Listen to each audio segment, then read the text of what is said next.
देखो glass slab, अगर glass slab होगी तो यानी कि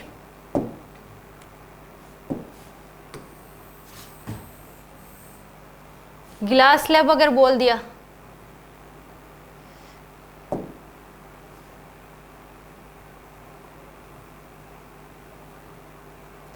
ये होगी ग्लास स्लैब, ये वाली और ये वाली रे आपस में पैरेलल होंगी ये दोनों। तो यहाँ से अगर लाइट रे इसमें आएगी, ये क्या हो जाएगा नॉर्मल, लाइट रे ऐसे आई, इंसिडेंट रे, ये मान लो N1 मीडियम है, ये N1 मीडियम है, ये क्या है N2 मीडियम, ठीक है। लाइट रे आई, ये एंगल ऑफ इंसिडेंट होगा। अब उस केस में किस में जा रही है, रेयर से डेंसर में, किस में जा रही है, रेयर से डेंसर, तो अवे द नॉर्मल बैंड होगी या towards the normal, towards the normal band होगी। यानी कि ये लाइट रे जो है जानी चाहिए थी ऐसे, जा कैसे रही है, टुवर्ड्स द नॉर्मल बैंड हो जाएगी ऐसे, ठीक है। जानी चाहिए थी ऐसे, इसको डॉटेड बना देते हैं भाई, कंफ्यूजन आएगा ना तो।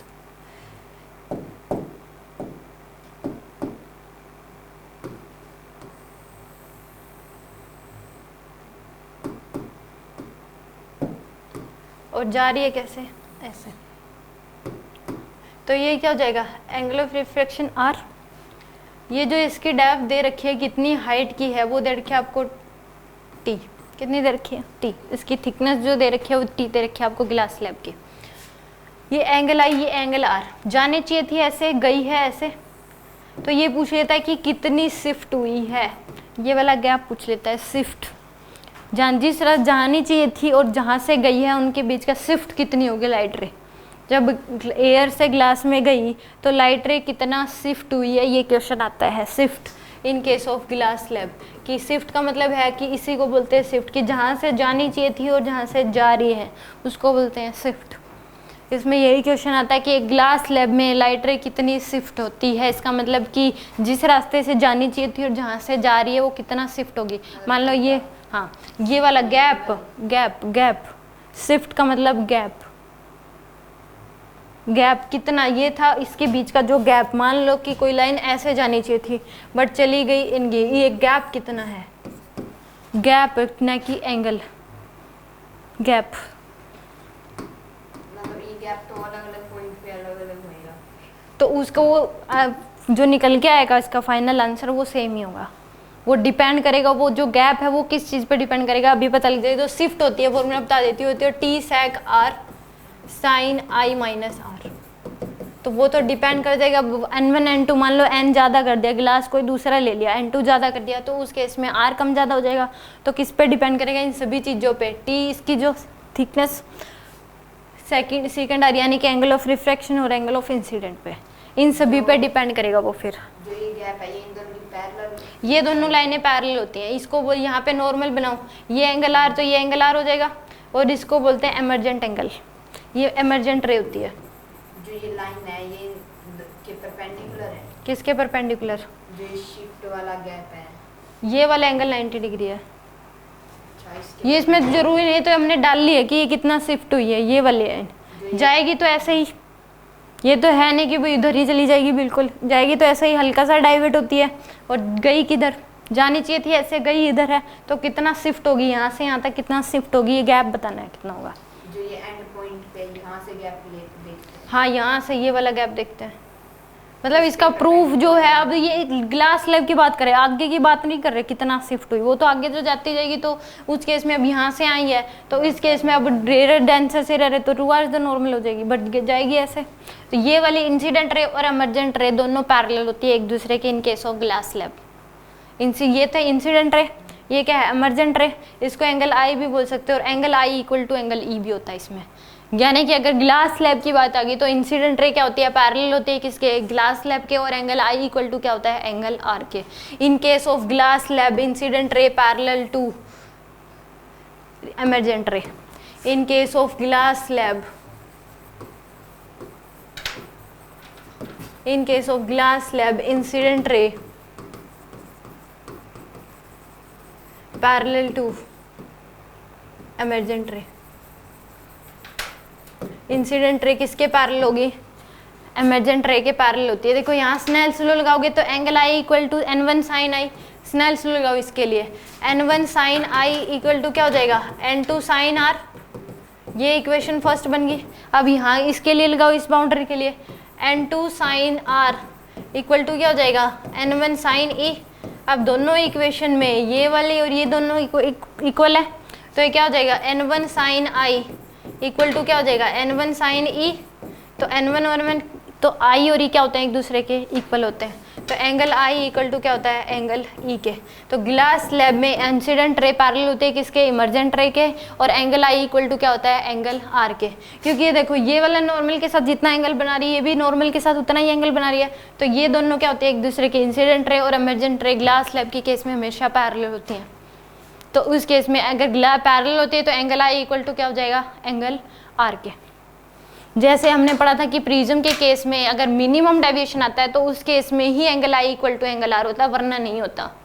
एक ही केस होता है जिसमें angle I equal to angle R होता है, इन केस ऑफ प्रिज्म, वो जब जब मिनिमम डेविएशन आता है, और उस केस में angle I equal to angle R होता है तो R1 इक्वल टू R2 होता है। ठीक है, अब ये शिफ्ट कितनी होती है, इतनी शिफ्ट होती है, मैंने फॉर्मूला बता दिया, इसका प्रूफ भी कर दूंगी, T sec R sine I minus R. अब देखो इसमें कि आया कहाँ से ये, अब ये पूरा का पूरा आर होगा कि नहीं, सॉरी आई होगा कि नहीं, ये आई है तो ये भी आई होगा, तो ये वाला जो एंगल है ये पूरा ये आर है, तो ये कितना हो जाएगा I minus R, I minus R. अब इस ट्रायंगल का यूज करो, ये एंगल क्या है 90 डिग्री, ये ट्रायंगल है ए बी और ये पॉइंट है सी और ये मान लो डी। ठीक है, तो यहाँ से साइन आर की जो वैल्यू है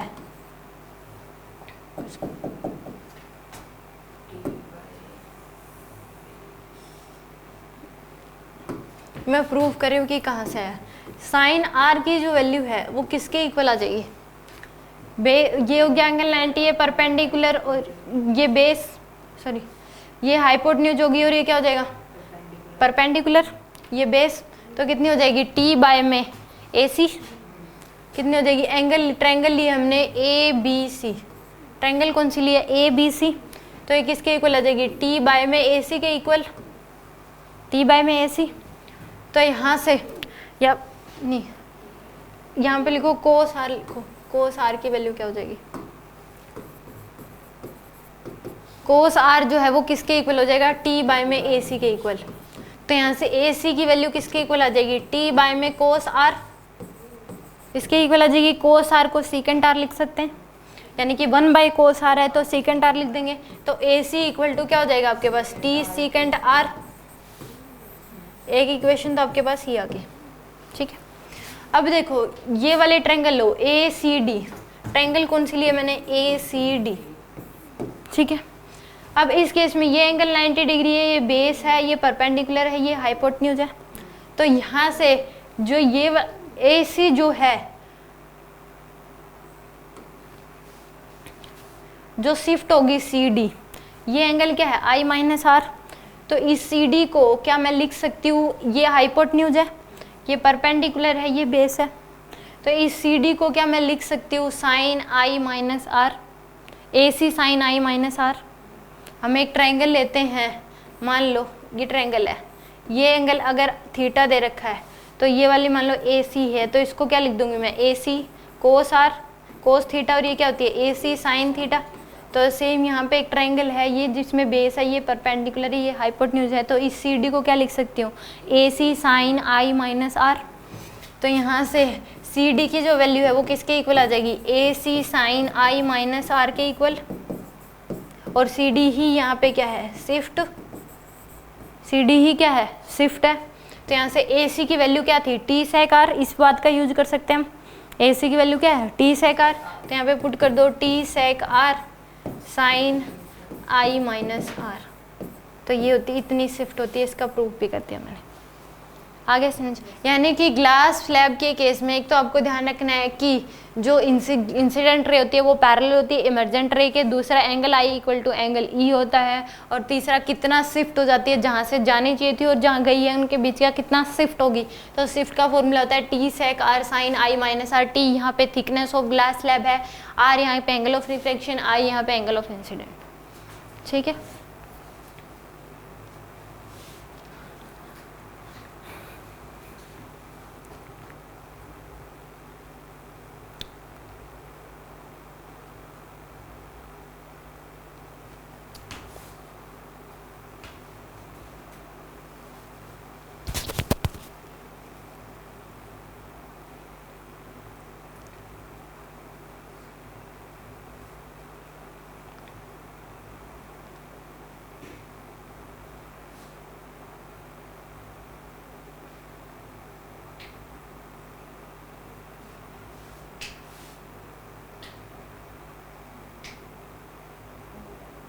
हो गया।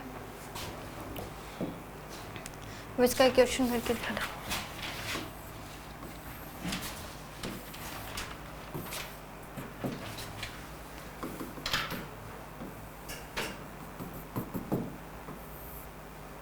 एंगल आई दे रखा है आपको 60 डिग्री, ये एंगल आर, N1 की वैल्यू दे रखी है 1, N2 की वैल्यू दे रखी है आपको √3, थिकनेस दे रखी है आपको 30 मीटर, शिफ्ट बता दो कितनी होगी।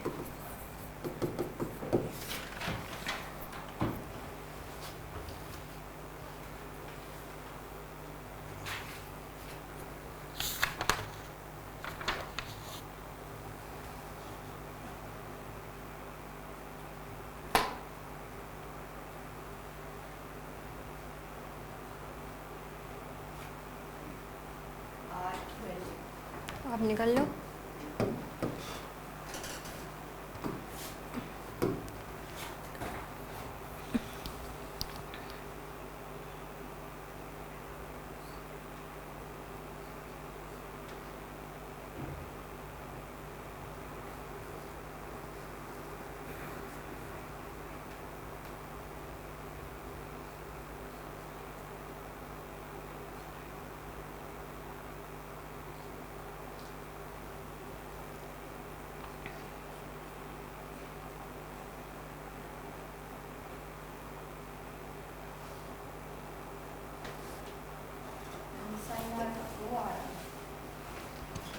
देखो पहले यहाँ पे आई पता है, मैं आर निकाल लूँ तो स्नेल्स लॉ लगा दो, N1 sine I equal to N2 sine R. तो N1 की वैल्यू 1 साइन आई यानी कि साइन 60 डिग्री इक्वल टू क्या हो जाएगा, N2 की वैल्यू √3 इंटू साइन आर। तो साइन 60 डिग्री होता है √3/2 equal to √3 into sine R. तो यहाँ से आ जाएगा √3/2 डिवाइड बाय में आ जाएगा √3 इक्वल टू क्या हो जाएगा साइन आर। तो यहाँ से कितनी आ जाएगी, साइन आर की वैल्यू जो आई है वो 1/2, तो आर की वैल्यू जो है वो आ जाएगी आपके पास 30 डिग्री। आर की वैल्यू क्या होगी 30 डिग्री। अब फॉर्मूला लगा दो, पहले स्नेल्स लॉ लग गया इसमें, दूसरा इसमें अब फॉर्मूला लगा दो कि थिकनेस का फॉर्मूला टी इक्वल टू क्या था, T sec sorry shift equal to क्या था, शिफ्ट जो हुई थी वो थी T sec R sine I minus R. तो t की वैल्यू है 30 इंटू में t सीकेंट r, यानी कि कोस का रिवर्स होता है। तो r की वैल्यू क्या है सीकेंट 60 डिग्री, साइन i की वैल्यू है 60 माइनस r की वैल्यू है 30। तो 30 इंटू में सीकेंट r की वैल्यू कोस 60 डिग्री की वैल्यू 1/2, कोस 60 सीकेंट जो होता है कोस का रिवर्स होता है, कोस 60 डिग्री होता है 1/2, तो ये कितना हो जाएगा 2/1। तो 2 इंटू में साइन 30 डिग्री, तो आ जाएगा 30 इंटू में 2 इंटू में साइन 30 डिग्री 1/2, तो कितनी आ जाएगी आपके पास 30 मीटर।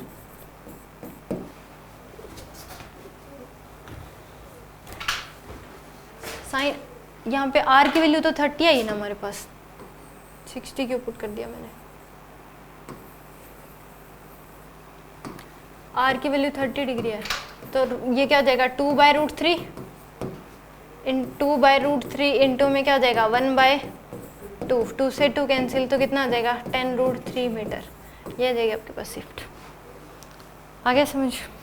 यानी कि पहले इस क्वेश्चन में कुछ नहीं, पहले स्नेल्स लॉ लगा के आर निकाल लिया आपने, फिर इसमें ये फॉर्मूला लगाना है कि कितना शिफ्ट हो गया। तो ये मेनली इसमें फॉर्मूला याद रखना है, T sec R sine I minus are.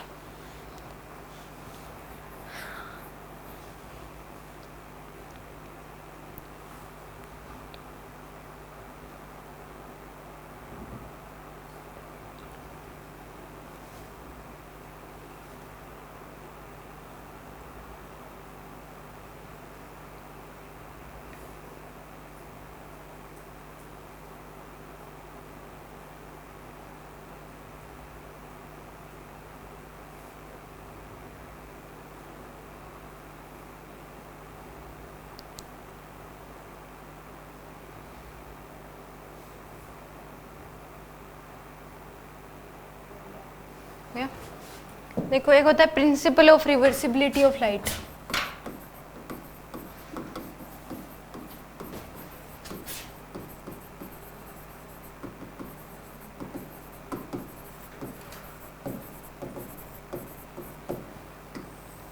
मान लो आपको क्या दे रखे हैं, बहुत सारे मीडियम दे रखे हैं।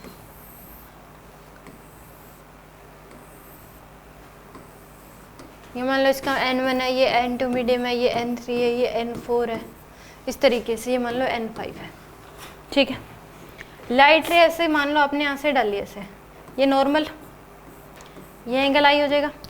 अब इस केस में डिपेंड करेगा away the normal area towards the normal area, अगर मीडियम सेम है तो डाइवर्ट ही नहीं होगी, सीधी चली जाती है। लाइट रे विदाउट डेविएशन तभी जा सकती है जब दोनों मीडियम सेम होते हैं, तो फिर सीधा ही चली जाएगी। तो यहाँ से मान लो विद द नॉर्मल बैंड होगी, मान लिया हमने ऐसे, इधर भी हो सकती है, इधर भी सीधी भी चली जाती है।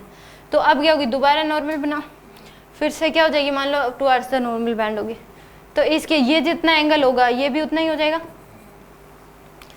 अब इस केस में टुवर्ड्स द नॉर्मल बैंड होगी, फिर नॉर्मल बनाओ ऐसे, फिर नॉर्मल बनाओ ऐसे गई, तो लाइट रे जो है वो इस पाथ से जा रही है, फिर यहाँ नॉर्मल और ऐसे, ठीक है।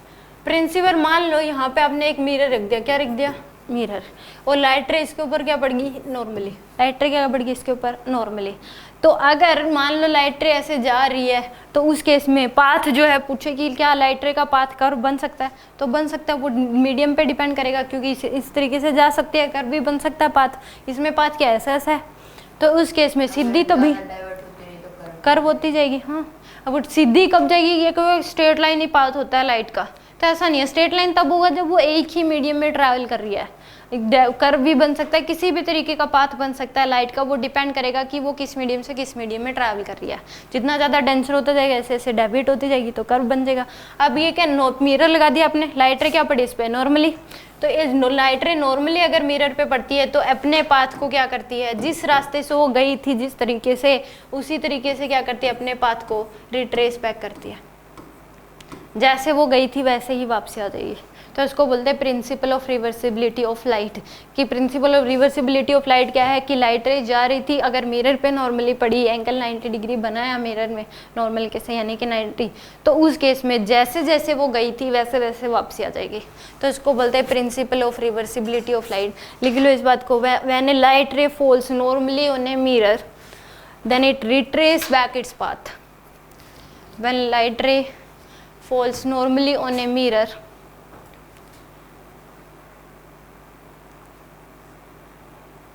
when light ray falls normally on a mirror then retrace back its path.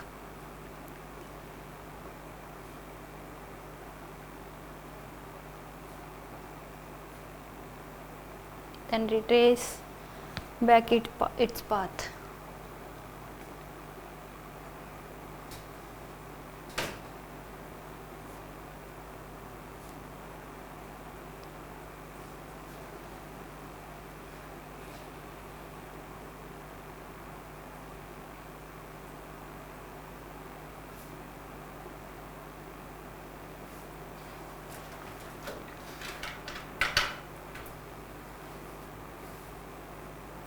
इसमें सारे रिफ्रैक्टिव क्वेश्चन भी आता है कि उस केस में, अब इसमें स्नेल्स लॉ लगा के देखोगे ना तो सारे रिफ्रैक्टिव इंडेक्स भी इक्वल आते हैं। ऐसा क्वेश्चन है डीपीपी में, चेक करना उसमें, क्योंकि स्नेल्स लॉ यहाँ से यहाँ, यहाँ से यहाँ, यहाँ से यहाँ, यहाँ से यहाँ, यहाँ से यहाँ, तो लगा के देखोगे तो उस केस में इक्वेशन इक्वल होती जाएंगी।